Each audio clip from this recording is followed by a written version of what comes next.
Good morning, good morning, good morning. I hope everybody had a super great holiday. Let me do some housekeeping here. I just wanted you to, I started to dig into something a little bit more in my area, which is emergency medicine, paramedic. But I'm gonna do some Darrell this morning before I go take my dog for a walk. So let's take a look at Darrell day 3 for a while. Here he is, our Darrell. If you want to contribute to the WAUKESHA uh, Permanent Memorial Fund, that copy and paste is down in the description. And let's get going. I think I've got it pretty close to where we left off.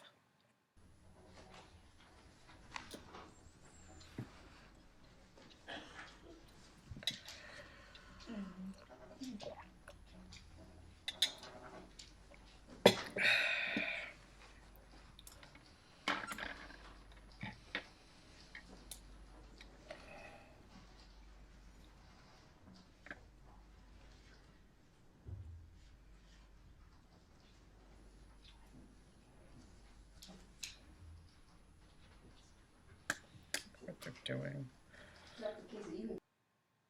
Yep. I didn't touch anything. All I did was. Oh, okay. All right. So I think. Oh, let me pause this because I know my sound is. I know my sound is off because I don't have an interface right now. But I think this is right before he gets to do his cross exam of Detective Casey, who was the person who tried to stop him originally at White something and Maine at the very beginning of the parade where the staging area was. And he does a lot here, so I know that he does a lot. He's gonna do a lot. All right. Oof.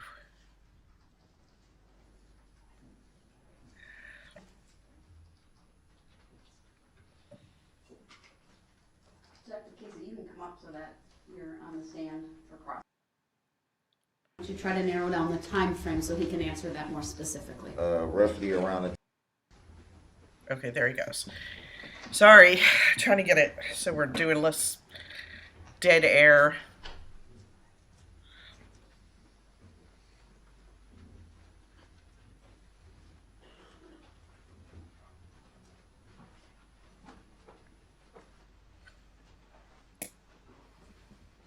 Thank you, everyone. Please be seated. You can sit for a minute. I'll wait till our jurors have their notes ready. And good morning. Good morning. Welcome back. Hope you all had a very nice weekend. Previously, the court received Exhibit 6 during the testimony of Officer Phillips. The jury is hereby advised that the court has struck this exhibit. The jury is hereby advised to disregard anything it may have heard during the playing of Exhibit 6. With that, we have Detective Casey here for cross, as is my practice. When there's a second day, someone's on the witness stand. I am going to have him stand to be sworn in again by my clerk.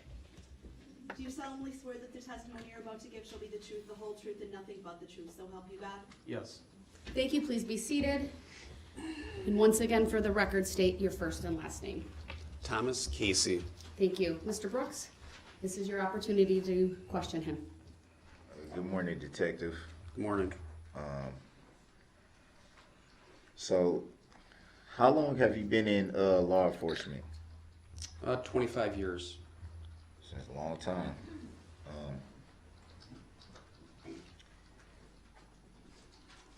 I want to direct you to the evening of November 21st, 2021. You stated that you were on duty that afternoon, correct? Yes, sir.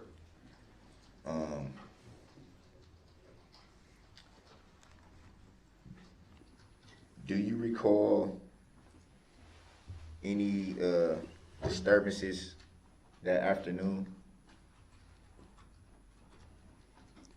Do you mean when you drove through the parade routes and Your question is a little broad. Why don't you try to narrow down the time frame so you can answer that more more specific. Why are we looking at the other Roughly around courtroom? the time of maybe 4:30ish p.m. Yeah, when you drove through, he was right. He was right. Yes, I do. God, Do you Darrell. remember what you can recall? Do I remember if I can recall? Do you remember the disturbance you recall? Yes, I do. Jesus. Would you state what that is? What that was, rather? I heard a horn beeping, and then a Ford Escape came through the parade route, and you drove past me and wouldn't stop. And would you it stop? continued driving into the parade route. Who is you? Darrell is you? Phillips, Okay, defendant, okay, what's seated that? At the table. I don't know what that movie is where they do that scene where I guess it's a cop or something, runs in and yells, "Who is you?" And the guy's name is you. But he's blind. You is blind. He's like, "Who is you? You is blind." Uh, this is gonna forever be a dark mark on defending yourself. Who is you? Let the record reflect that I do not identify by that name, nor do I know anybody by that name. Your objection is noted. So, you heard a horn beeping. Yes. Was it coming from the vehicle that you tried to stop? I believe that it was. I actually hate, I don't know how many of you also comment if you hate this too, if you agree with me or disagree. I hate when they say the horn was beeping. It's like saying the gun shot the person. It is an inanimate object. The driver was engaging the horn.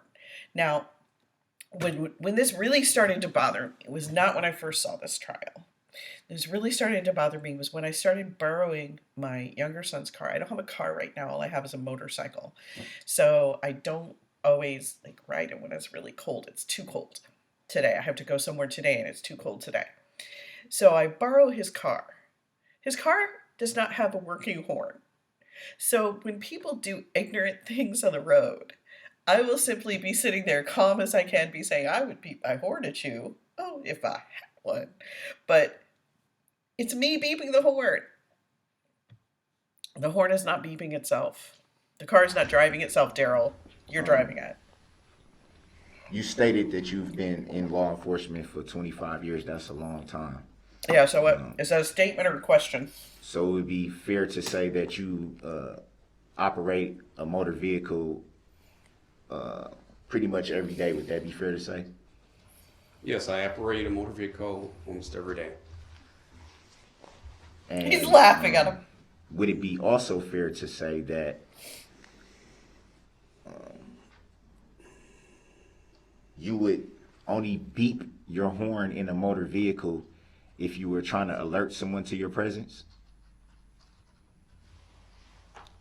I think that could be a fair statement. No. Would it be also fair that you would beep your horn to avoid any danger?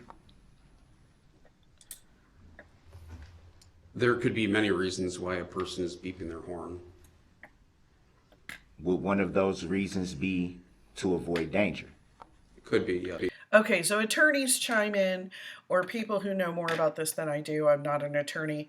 He is allowed to ask leading questions because he is cross-examining. He could not make this distinguishing information. He could not distinguish this information.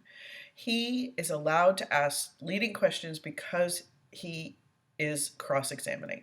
When it's his witness and the state is cross-examining, they're allowed to lead leading questions. The other time is when it's foundational, and I think that I've got this kind of sorted out. But he doesn't make this distinguishing. He doesn't distinguish this because he can't, because they're not objecting. He needs the interruption. I understand Harley. Somebody's knocking on my door. She wants to go for a walk.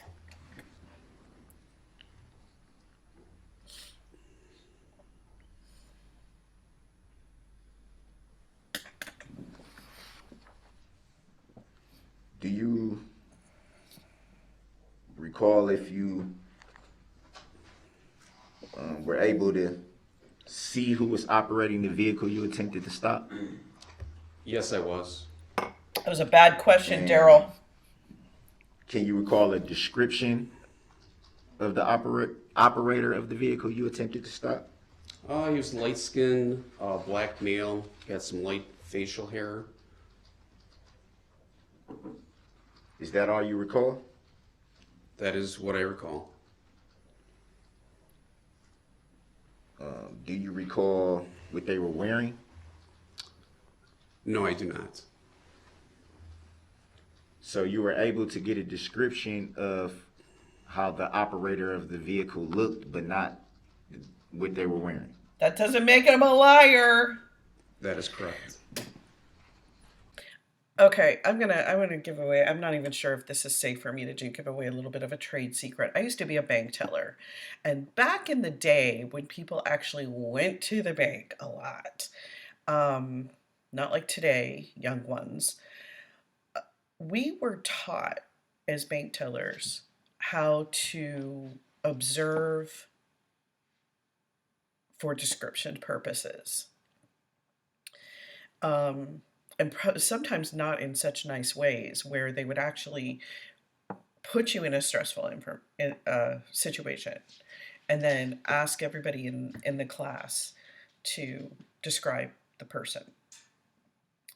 And I may not be like the best person for description, but I think I'm a little bit better after that experience. How to, seriously, dude, how to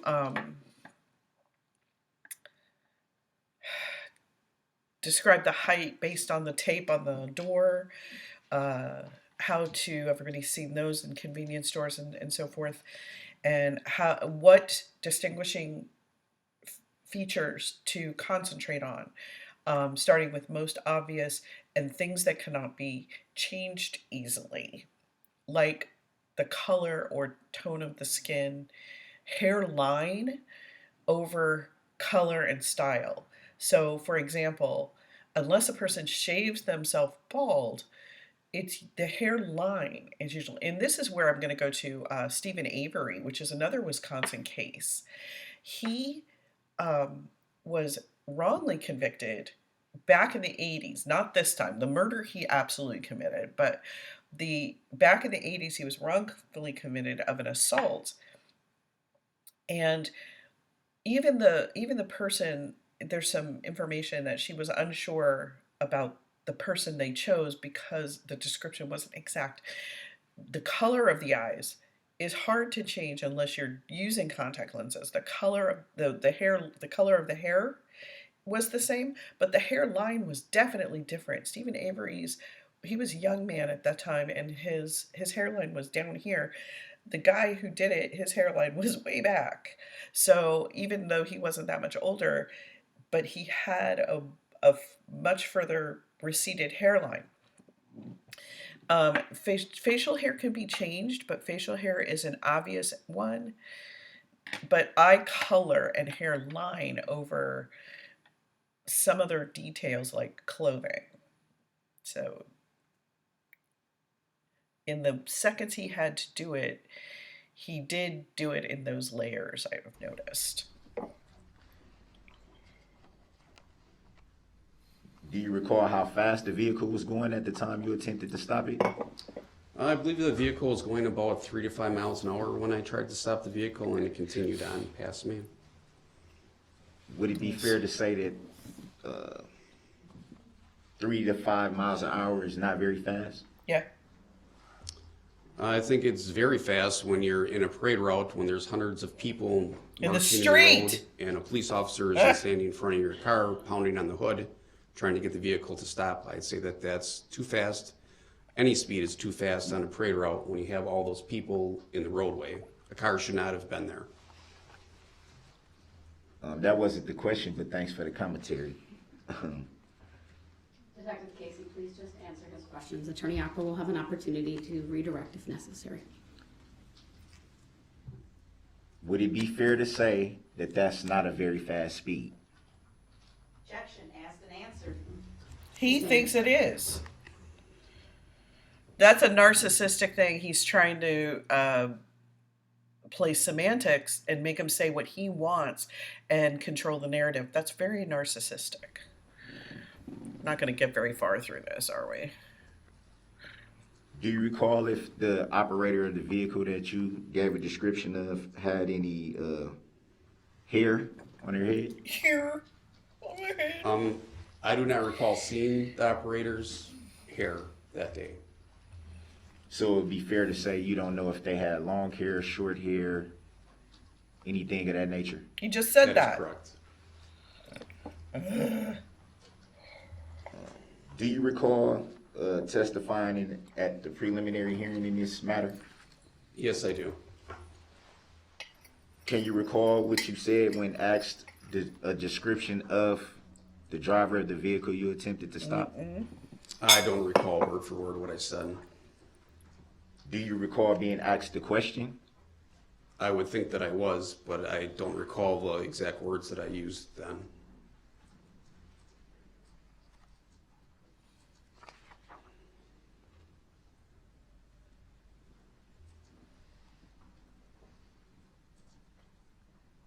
Just 1 second.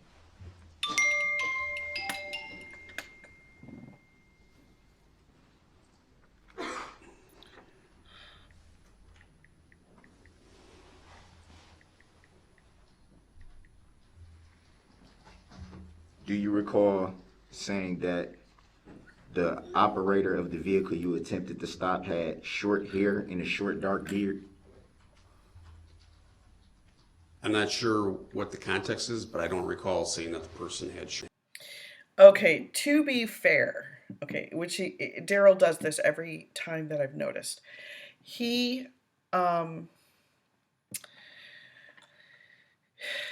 tries to twist the reports or information they gave a year before the trial, which would be now 2 years ago.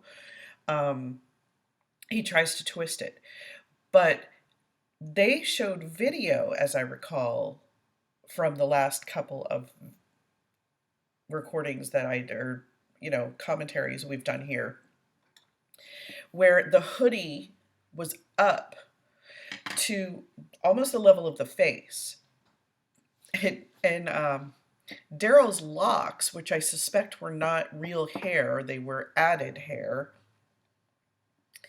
were short, where his little island. I hate making fun of his hairline because people cannot, they cannot,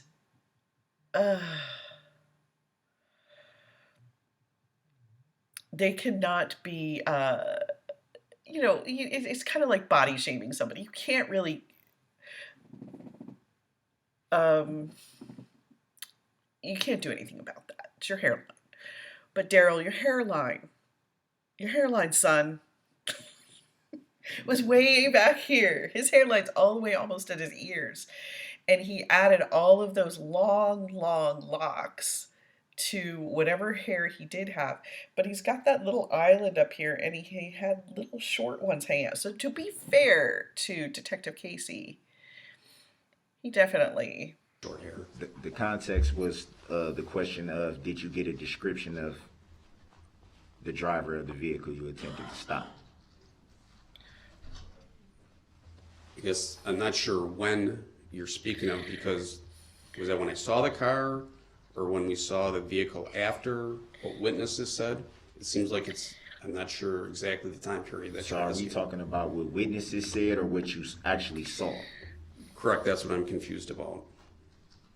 Well, you just said that you recall being asked at the preliminary hearing that you testified at a description of the operator of the motor vehicle. Would that be fair to say?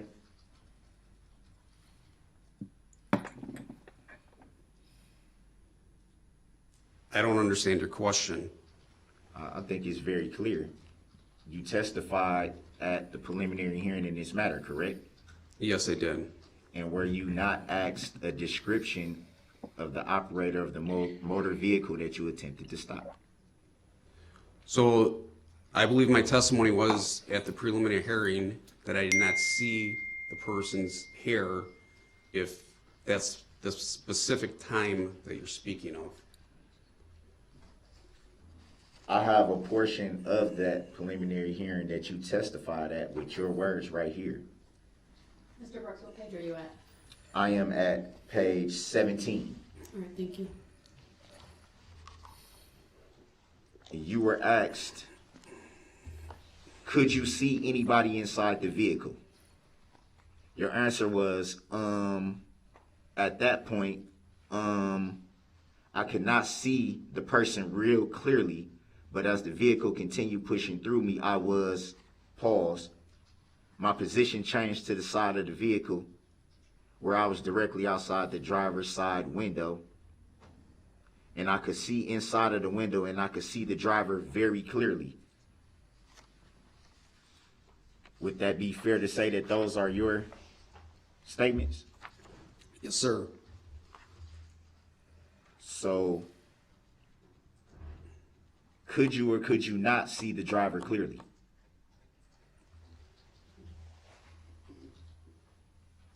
Your question is if I could see him clearly. Yes, I could see him clearly. So why would you state that you couldn't see him clearly when asked the question? I think you're asking about his hair. No, I asked about his hair before. This is a different question. I asked about the, Could you ask your question again, please? you just stated that you could see the driver clearly, correct? Correct. But you also said that you couldn't see the driver clearly, correct? Objection, that's a mistake. Grounds.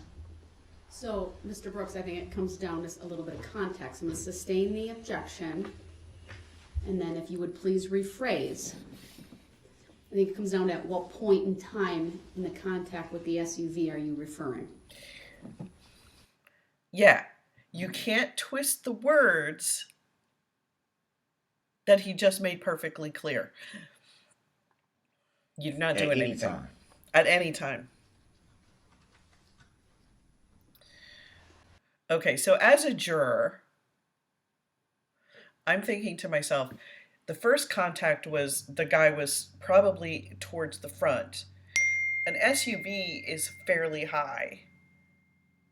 I'm a little tiny person, so, well, tiny in a one way, short anyway. So seeing over, like when I was assaulted, I didn't see the person running down the street because of the height of our ambulance, which was an International. So anybody who knows the size of a truck of an International, it's huge. And I actually had to step up 2 steps to get into the cab of this, the front of this. So as I'm coming closer to the medic unit, then I'm able to see him over the top of the hood. Because I'm on the curb, I'm closer to it, and there he is running towards me. And at that point, I already knew I was in a lot of trouble. I had nowhere to go. I knew I couldn't outrun him. So he's probably not getting it until you've pushed past him, he already described. And then there you are right in the driver's window. What a doof. Your Honor, we need the question again. That's not, that question is vague. Right. Put it all together. If you would, I'll sustain the objection. At any time, could you see the driver clearly? At any time during your attempt to stop the vehicle? Yes, at any time I could see the person clearly that was driving. The entire time you attempted to stop it, you can clearly see the driver of the vehicle. Well, at one time you asked any time, and then you asked the entire time. So Detective Casey, just answer the question, please, if you can. If not, say you don't understand it. I don't understand it. Thank you. Nobody does.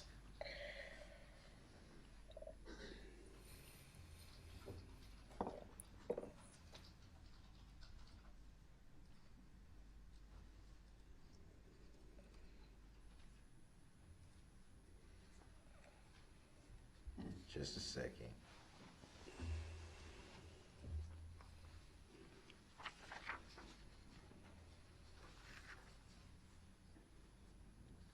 Did you observe the vehicle strike anyone when you attempted to stop it? No, I did not.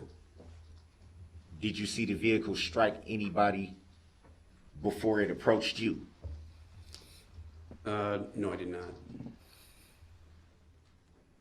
Would it be fair to say that there were hundreds of people present at the time that you attempted to stop the vehicle? Yes, there were hundreds of people there. And you saw no one struck by the vehicle? That is correct.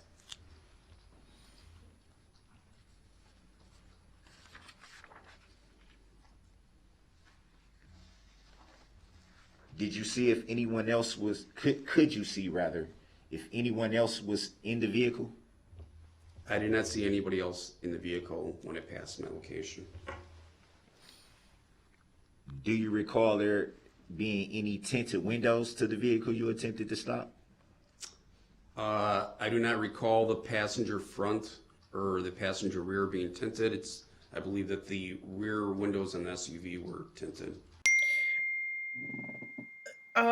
Okay, so correct me if I'm wrong. Again, this is law enforcement side, not mine, but you know, my kids all wanted tinted windows when they were getting their cars and whatever.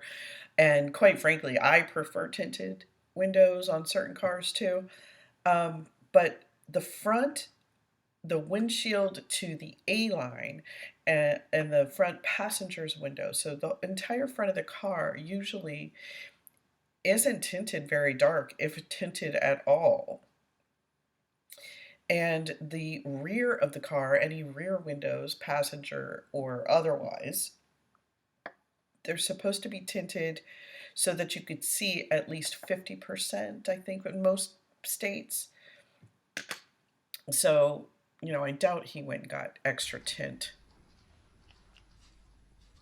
So it would be fair to say that from your vantage point, you wouldn't be able to see the entire seating of the vehicle you attempted to stop.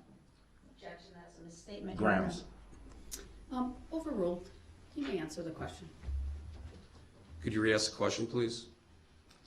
Would it be fair to say that because of the tint to the rear windows that you cannot visibly see the seating of the vehicle that you attempted to stop?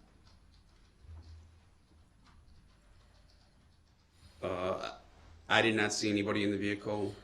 I don't think that the tint had any reasons for me not to be able to see in. So it would be fair to say that you could clearly see the seating of the vehicle you attempted to stop, front, passenger, and back seat. From the limited view that I had, I thought that I could see it. Even though you just said that the rears were tinted. I believe that it's the far back windows in the passenger compartment that were tinted, not the passenger windows, from my memory. So it'd be fair to say you can recall every window that was tinted on the vehicle that you attempted to stop. I think that question's been asked and answered, Your Grounds. Honor. His answer should Grounds. stand. Hold on, Mr. Brooks. The objection is sustained. Next question. Okay, so even if it's not, I'm sorry, I'm trying to get a ride someplace because I don't have a car. But even if it's not Darrell's objection, he still has to interrupt, doesn't he? He just doesn't have the ability to not interrupt somebody. Asked and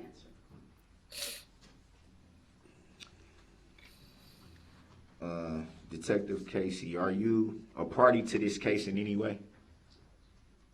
I don't understand the question. Are you a party to this case?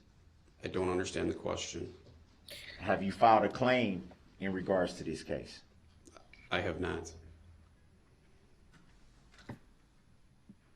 Have you read the complaint in this case? I've read the complaint. Do you recall who the complaint was brought by? The complaint is brought by the state of Wisconsin, represented by the Waukesha County District Attorney's Office. Very District well Attorney Sue said. Hopper.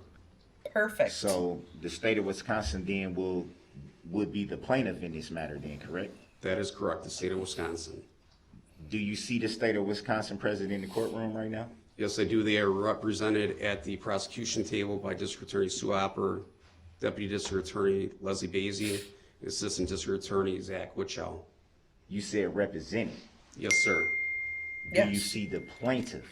The plaintiff is an entity. They are represented by the District Attorney's Office. So the plaintiff is an entity. Correct. To the best of your knowledge, is an entity a human being? An entity is an entity. It is not a human being.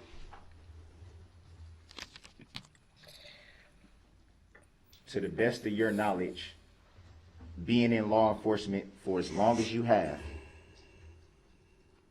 would it be fair to say that an entity, which is not a human being, living person, can bring a claim against anyone?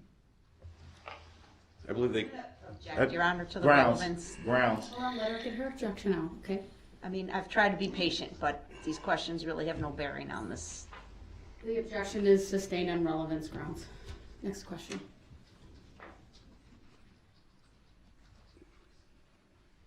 Have you ever had any interaction with the plaintiff in this matter? Objection, irrelevant. Grounds. Sustained. How long have you known the plaintiff in this matter? Objection. Grounds. Let her get her objection out, Mr. Brooks. It's sustained on relevance grounds.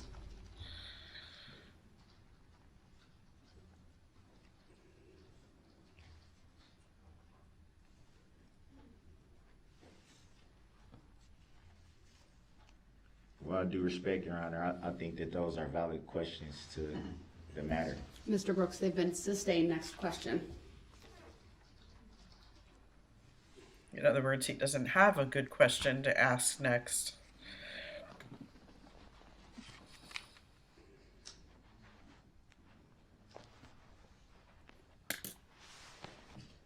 So basically, he doesn't have another good question.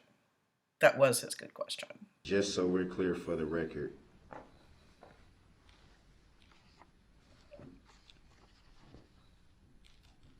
you did hear the vehicle that you attempt to stop blow numerous times. Blow its horn. yes, I heard the horn blowing as it was approaching my position. Would it be fair to say that that would indicate that the vehicle was trying to alert people to its presence? Objection calls for speculation. Grounds. Sustained. Speculation.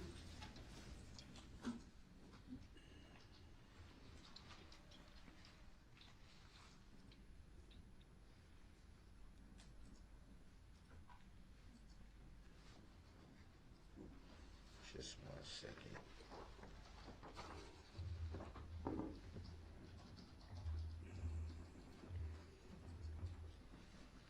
So would it be fair to say that the beeping of the horn was coming from the vehicle that you attempted to stop? Objection asked and answered. Grounds.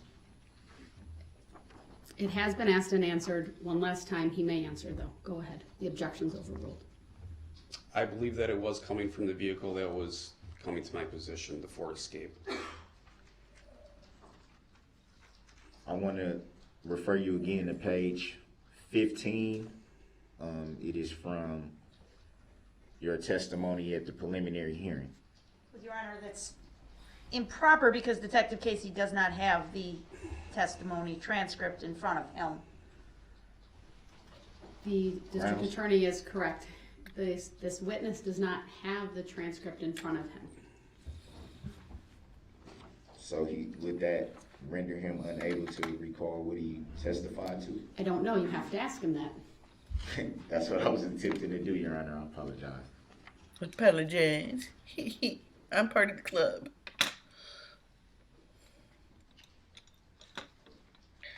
So just so I'm clear, am I allowed to read from this or no? Just ask your question, Mr. Brooks. She can't tell him how to ask the question. she can't, I don't know if he can read from that either. I know there's a difference between a statement that you make, I've learned it from this, a statement that you make that the person writes down, and a statement that you report that is summarized or interpreted really by the officer. Because almost every time, no, I mean, not almost every time somebody told me their complaint for their medical complaint when I came to their house as a paramedic, I would interpret that story and write it down. A lot of times I would use quotation marks, especially if there was expletives involved. But definitely it was, I would listen to their story and then I would put their story and summarize it to make it succinct. From the best of your knowledge, do you recall stating in your testimony at the preliminary hearing that it was in fact the vehicle you attempted to stop that was blaring its horn? Objection, that's not what the Grounds. transcript says. Grounds. And it's been asked and answered. Sustained.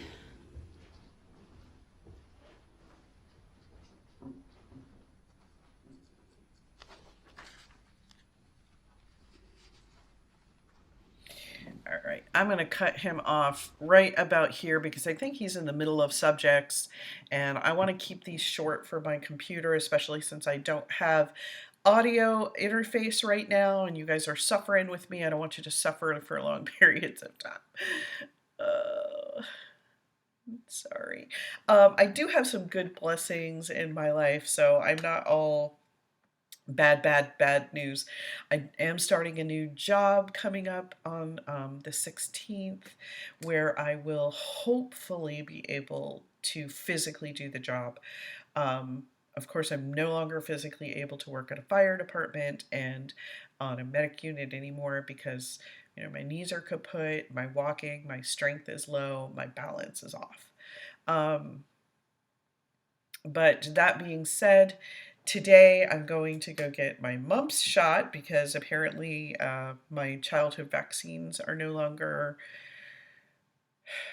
working. I guess I don't know how that. I don't know. I'm not quite sure on the vaccine thing. I'm not quite sure where I stand, but they want to give me a mumps one.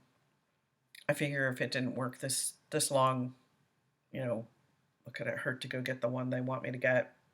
But since I don't have a car, I have to find a ride, which is all those little interruptions. So I apologize for that.